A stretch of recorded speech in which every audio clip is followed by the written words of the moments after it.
Good afternoon. आज मैं start करने वाला हूँ treatment of WIP means working progress. उससे पहले मैं चैप्टर के थोड़ा बैकग्राउंड में चला जाता हूँ वापस।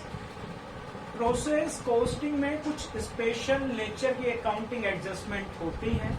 उन अकाउंटिंग एडजस्टमेंट को इन्होंने 3 कैटेगरीज में डिवाइड किया है।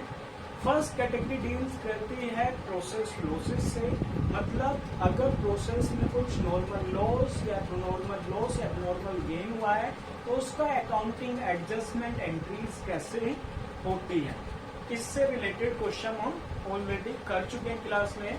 सेकंड जो कैटेगरी है वो डील्स करते हैं ट्रीटमेंट ऑफ WIP, जो मैं आज कराना स्टार्ट करूंगा।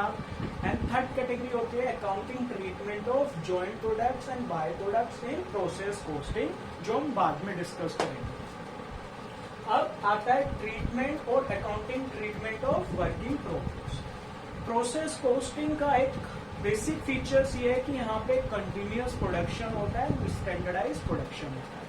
तो जब कंटिन्यूअस प्रोडक्शन होता है तो पीरियड के एंड में पॉसिबल है कि कुछ अनफिनिश्ड पार्ट प्रोडक्शन का रह जाए, जिसको हम सेमी फिनिश गुड्स भी बोलते हैं और वर्किंग प्रोग्रेस भी बोलते हैं। जब हम वैल्यूएशन और उसकी वैल्यूएशन हम निकालते हैं इन टर्म्स ऑफ इक्विवेलेंट प्रोडक्शन।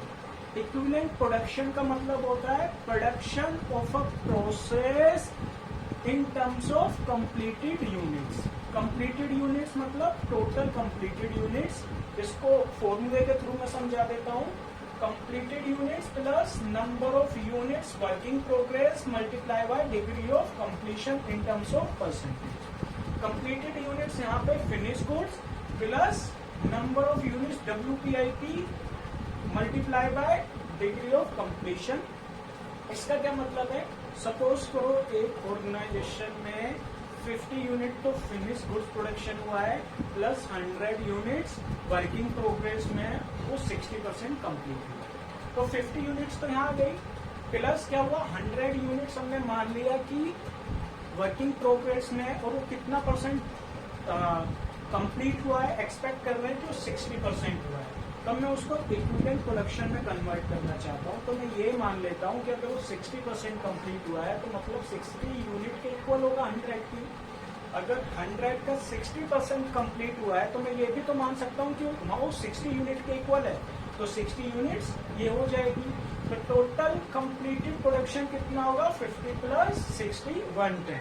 यहाँ तक क्लियर है।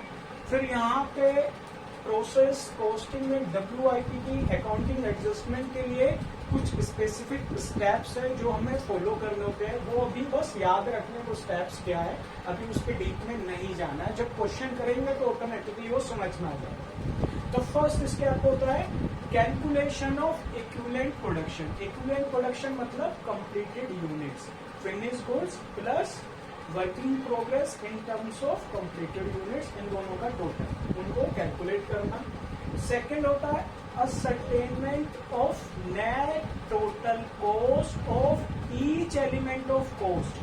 कॉस्ट का एलिमेंट क्या होता है, मटेरियल, लेबर, एक्सपेंडिचर। तो हर एलिमेंट की total cost, net total cost calculate करना। अगर स्क्रैप है तो उसको माइनस कर देना मटेरियल की वैल्यू, ठीक है।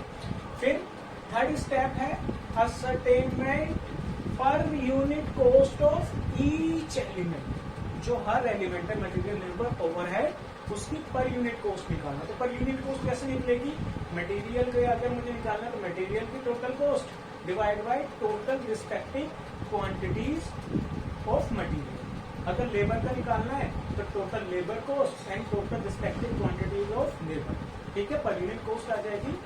Then last step, fourth step होता है at this cost of per unit ascertain the value of finish goods and working progress. उस रेट को यूज करके finish goods and working progress की वैल्यू को फाइंड आउट करना। ये सारी चीजें जब क्वेश्चंस करेंगे तो ऑटोमेटिकली समझ में आ जाएगा। अभी बस ये स्टेप्स याद रख रहे हैं। फिर उसके बाद इन स्टेप्स के थ्रू जो हम स्टेटमेंट्स प्रिपेयर करते हैं वर्किंग प्रोग्रेस का, जो सेकंड कैटेगरी में वो स्टेटमेंट क्या क्या है, there are 3 statement we have to prepare under this category. First statement of equivalent production, पहला स्टेटमेंट ये बनेगा। देन सेकंड स्टेटमेंट बनता है statement of cost, statement of cost में नेट टोटल कॉस्ट भी आ जाती है, पर यूनिट कॉस्ट भी इसी स्टेटमेंट में कैलकुलेट हो जाती है, जो एलिमेंट होता है कॉस्ट का, ठीक है। एंड थर्ड है statement of evaluation. Statement of evaluation में हम वैल्यू फाइंड आउट करते हैं फिनिश गुड्स की एंड वर्किंग प्रोग्रेस की, एंड लास्ट में फिर हम बनाते हैं प्रोसेस अकाउंट, ठीक है। यहाँ पे 3 स्टेटमेंट्स प्रिपेयर होते हैं और एक अकाउंट प्रिपेयर होता है। देन अब क्या है, फॉर बेटर अंडरस्टैंडिंग हमने क्या किया है, वर्किंग प्रोग्रेस की 2 कैटेगरी में। First, there is no opening stock, and second category there is a opening stock of WIP. There is no opening stock of WIP and second category there is opening stock of WIP. हर category में 2 possibilities हो सकती है, there may not be process loss, there may be process loss. Second उसमें भी हो सकता है there may not be process loss, there may be process loss. तो हर कैटेगरी 2 कैटेगरी नहीं है, दोनों कैटेगरी के 2 कैटेगरी, ठीक है। अब मैं इसका क्वेश्चन स्टार्ट करने